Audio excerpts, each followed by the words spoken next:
Others love everyone and welcome. Today we're going to read John chapter 15. So as always, kick back, relax. Let's see what the Spirit can teach us today. I am the true vine, and my Father is the husbandman. Every branch in me that beareth not fruit, he taketh away.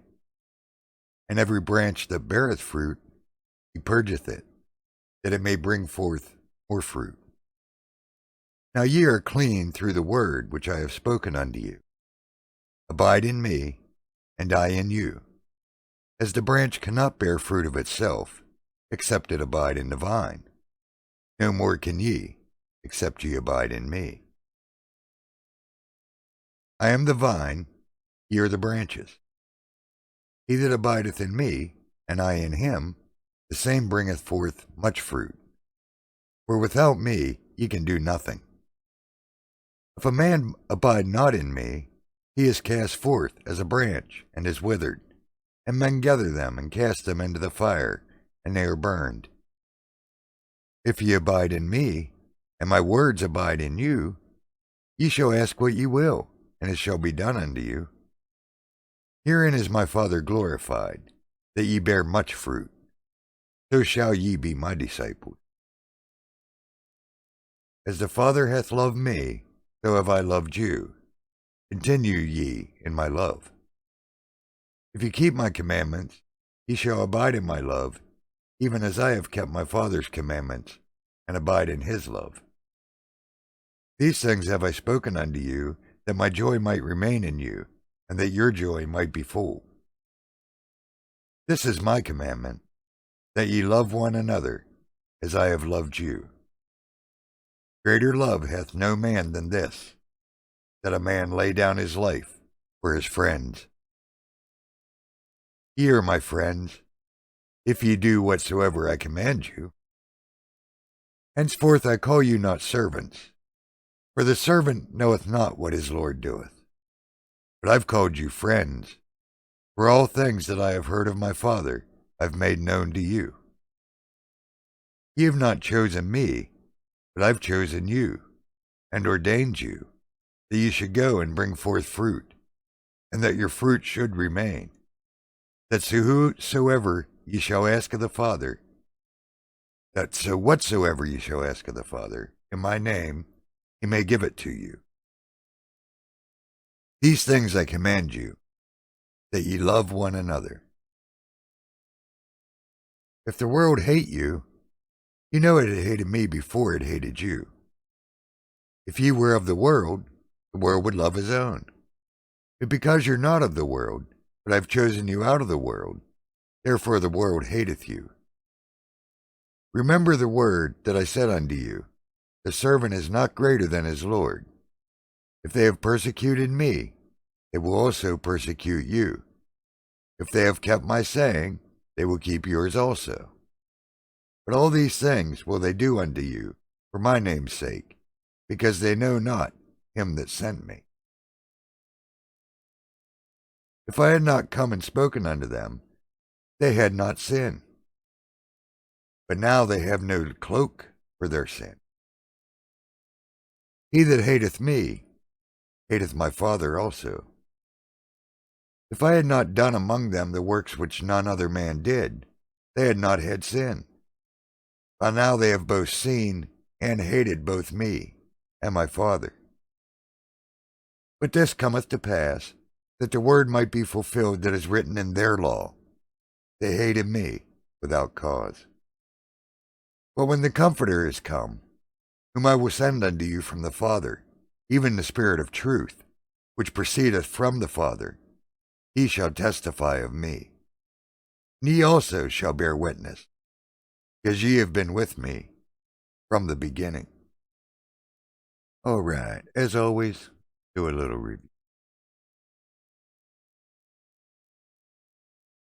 Okay, now it picks up, this is where Jesus does the parable of the vine, basically, some people call it, but starts out by saying, I'm the true vine, and my Father's the husbandman. In other words, my Father's the one that tends to the vine, takes care of it. Every branch in me that don't bear fruit, cuts it off, he takes it away. And every branch that bears fruit purgeth it, or as we would say around here, he prunes it, so it can bring forth more fruit. So it just goes to show, when we come to know Jesus, start following him, a lot of the preachers, if you don't change right away, they think you're not good enough. You're not truly following him. But it's a process, We get justified when we believe in him. Sanctification takes the rest of our life. Glorification will come in the end. But I'll make a video about that sometime. But anyhow, it just goes to show that when we start following him, Father will start working with us through the Spirit, working in our heart, pruning it, getting rid of all the bad stuff. It ain't overnight. And usually, what I've come to notice anyway, at least in my walk, he mostly starts cleaning up the inside, stuff that people can't even see. So, don't look at someone and judge them from what you see on the outside. But listen to them. Judge them by their fruit, by what their inside produces, by the way they act, more than, I don't know. It's hard to explain. Take it to the Spirit. You'll figure it out. But Father cleans us up. And in my case, there was so much inside that needed clean. There's still some outside. There's lots of outside we ain't even got to yet. But it's all right. Spirit tells you what you need to clean. Don't let man tell you. Spirit will tell you what to work on. And he'll never give you more than you can bear at one time. So, as long as you're walking, working, and listening to the Spirit, you'll be all right. Clean up what it tells you.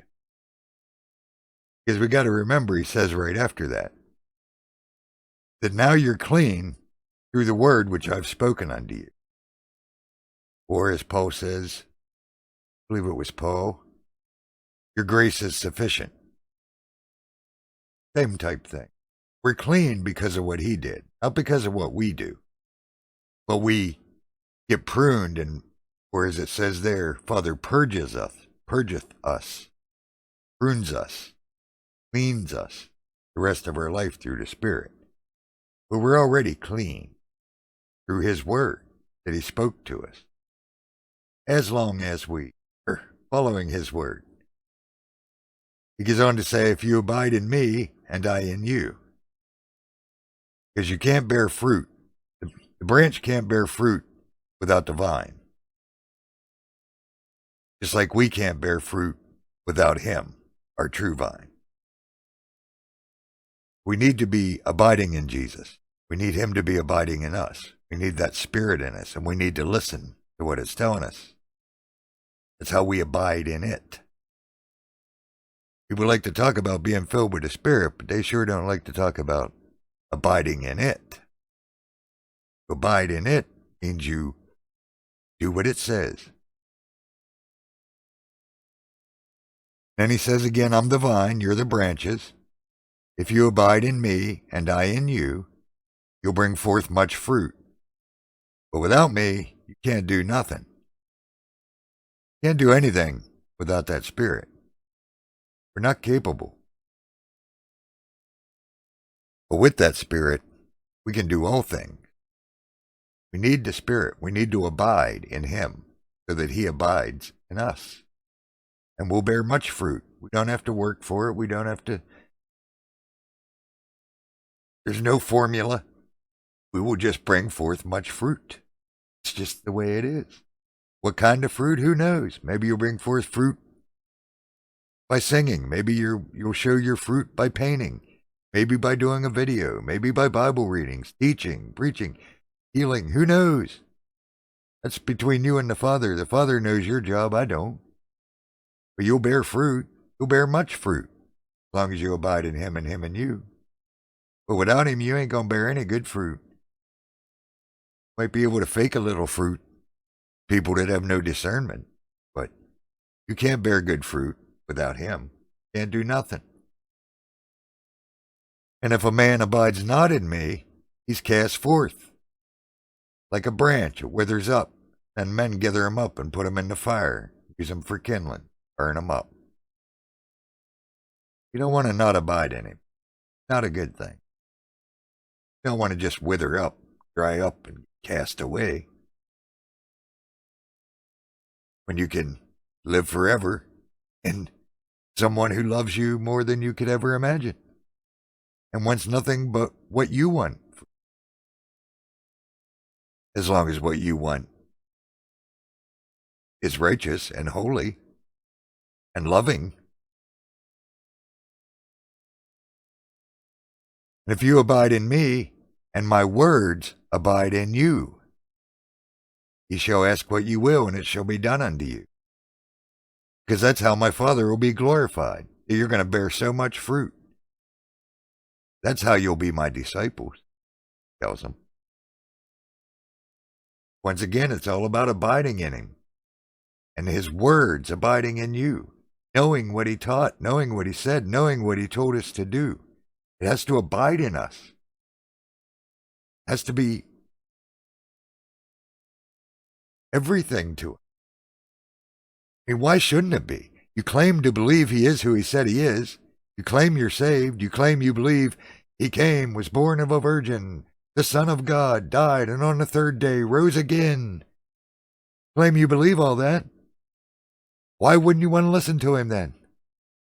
If you truly believe he's the Son of God and sitting on the right hand of the Father, given all power and glory, why wouldn't you want to listen to him?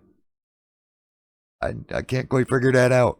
But I see lots of religious folk who claim to be saved, and well, you wouldn't know by looking at their fruit.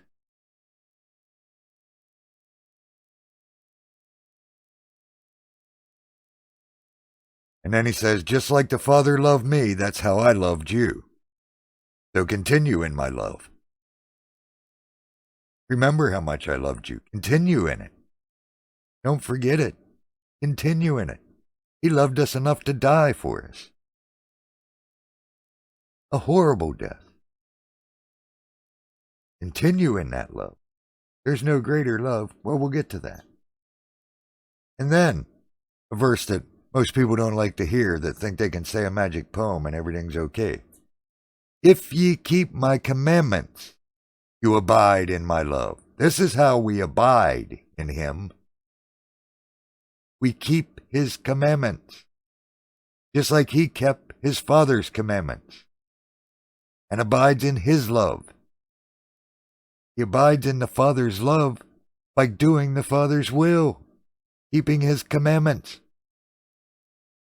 That's how we abide in his love, by doing his will, keeping his commandments. It's a simple thing, but nobody likes to hear that part. Oh, now you're talking works. No, I already told you we can't do it without the Spirit, so how's it our work anyway? No man could boast. How could you boast? That the Spirit filled you and enabled you to do what you needed to do. Oh, yay, you're so awesome. No, the Spirit is. My people. And he says, these things I've spoken to you so my joy could remain in you and that your joy could be full. I mean, how could you not be joyous to know that the Son of God came, died for you, cleaned you, made you clean, give you a brand new start, fresh slate, clean chalkboard, and loved you enough to die for you. And all he wants you to do is love him back by listening to what he had to say. What greater joy is there? He's going to give you eternal life because you were smart enough to listen to what he had to say. That's too much for some people. And he tells you, this is my commandment. One of them. There's a few throughout here. In fact, I did a video called Jesus' Commandments. Check it out. But this is his commandment, that you love one another as I loved you. Greater love has no man than this, that he lays down his life for his friends. Ooh, well, there's a tough commandment. Boy, it's hard to do what Jesus tells us to do love each other? Oh, man. Why would you want to follow this guy? This is some hard stuff. Wake up, people. Yes, it's a free gift, but no, that don't mean we just sit back and do nothing. You do what he told us. And one thing he tells us to do is love one another. And sometimes when you love someone, you got to correct them. But correct them out of love, not out of, I'm a better than you type attitude. Don't be a Pharisee or a Sadducee. Be Jesus. And then he says, you're my friends, if you do whatsoever I command you. Oh, they love to sing the songs and say, Jesus calls me friend. What a friend we have in Jesus. But they never say about, as long as we do what he tells us to do. They never seem to like that part. And he says, henceforth, I won't call you servants. Now on, I call you not servants, because a servant don't know what his Lord's doing.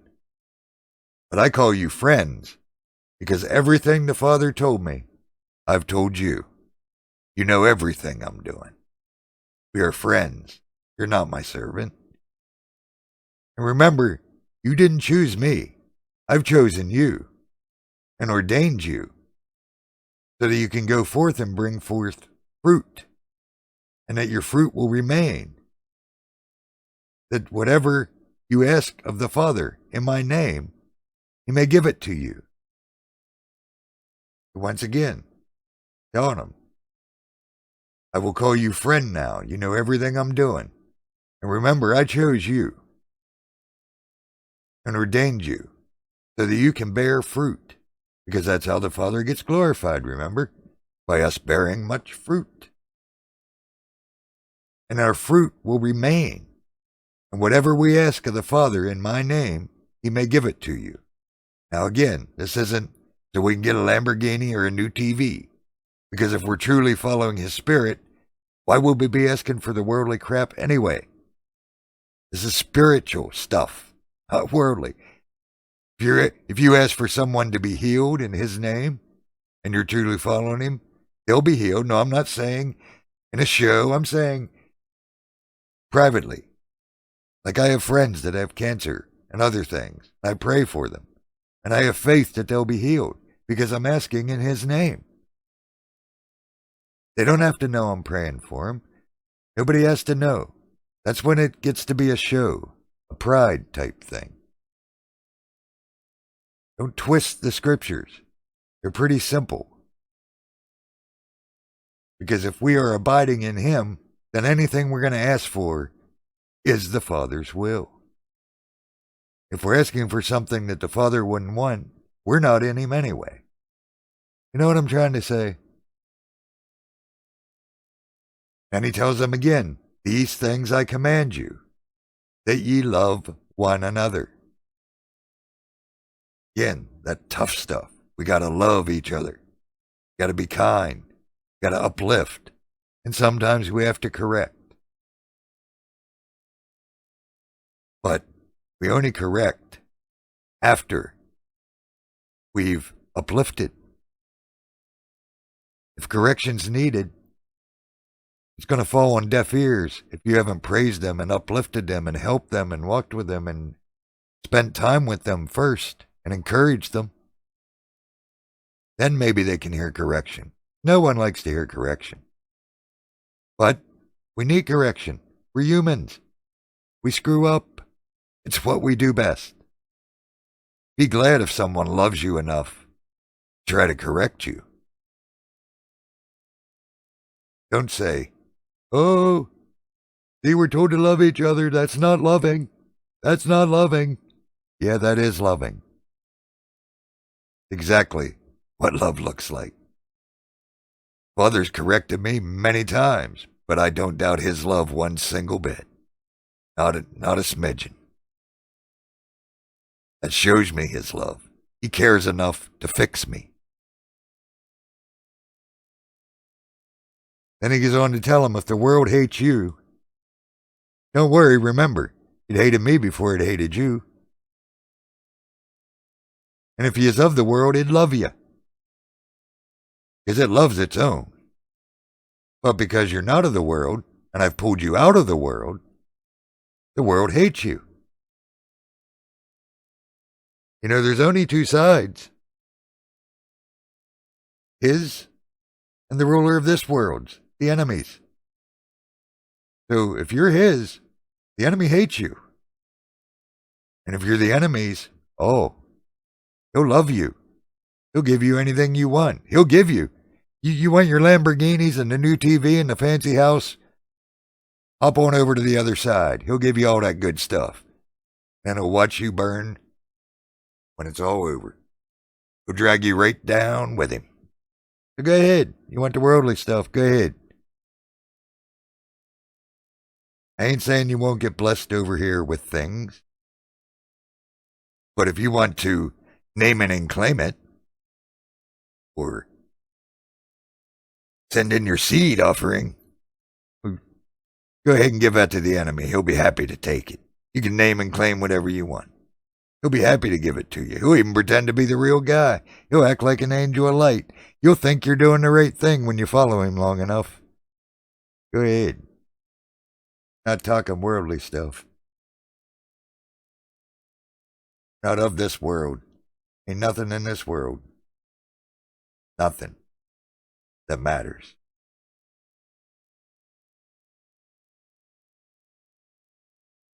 And remember, he says, the word that I say unto you, servant isn't greater than his Lord. If they persecuted me, they're going to persecute you. So he's telling us, this ain't easy on a worldly level.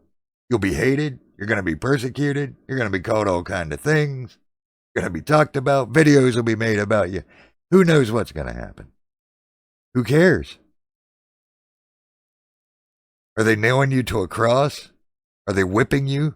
Are they scourging you so bad you can't even be recognized as a human being? Then what are you complaining about? You better than the Lord? Oh, man. Yeah, you believe him. Okay.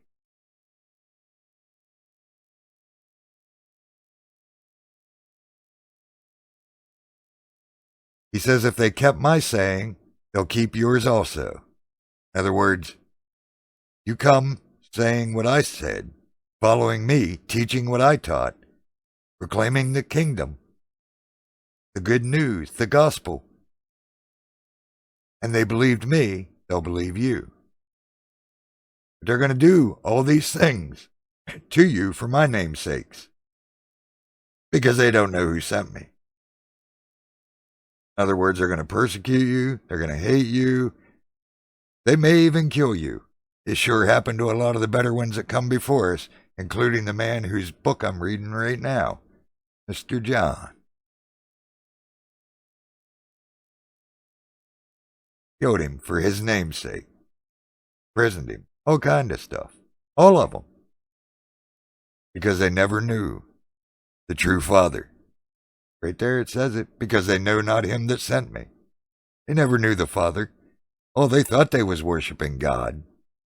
They thought they had it all down packed. They had books. They had the scrolls. They had all the rules. They had the sacrifice. They had it all. Fancy robes, loud prayers, going to church every week, all kind of feasts.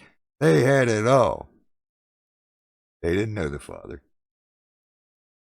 And he tells them, if I wouldn't have come and talked to them, they wouldn't have had any sin. Because they wouldn't have known they were doing wrong. But now they have no cloak for their sin. Now they can't say they don't know. I told them straight out. They're worshiping the devil. I told them straight out that my Father and their Father isn't the same Father. But now they can't say they didn't know. And him that hateth me hates my Father also. And if I wouldn't have done all the works among them, all the miracles, all the healings, all the feedings, all the everything, all the raising people from the dead, if I wouldn't have done all that no other man before had ever done, they wouldn't have had no sin, because they wouldn't have said they didn't know. But now they've both seen and hated. In other words, they've seen all the works he did, and still hated both me and my Father. But he says it all had to come to pass. We knew it was going to happen because the word has to be fulfilled. It's written in their law. They hated me without cause. And every time Jesus says this, I like to bring it up because I think if Jesus is reminding them, it's good that I remind you. Every time Jesus talks about the Old Testament laws, calls it their law or Moses' law. He never calls it the Father's law or my commandments. Ever. Let's read that again. But we knew it had to happen. We knew this would come to pass so that the word might be fulfilled that's written in their law. They hated me without cause. Then he reminds them, like he did in the last chapter, but when the Comforters come, whom I'm going to send to you from the Father, the Spirit of truth, which proceeds from the Father, he's going to testify of me. So he's reminding them, don't worry, when I'm gone, the Comforter's coming, Spirit of truth, he's going to lead you to all truth, he'll remind you about everything I said, he's going to testify of me. And not only that, but you guys also are going to testify of me, because you've been with me from the beginning. I hope that blesses each and every one of you who listen to it. A lot of stuff to be learned once again in this chapter of John. Are you abiding in him? Are you keeping his commandments? Do you even know what his commandments are? I hope. It's not their law. That's what most people think the commandments are. They think it's their law. It's Moses' law. Well, that ain't what Jesus teaches. Sorry. It's right there in red and white.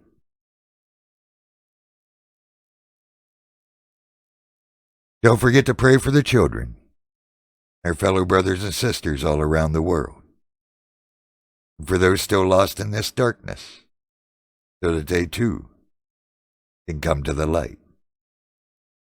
May Father bless you, keep you, be gracious unto you, and give you peace. I'll see you next time.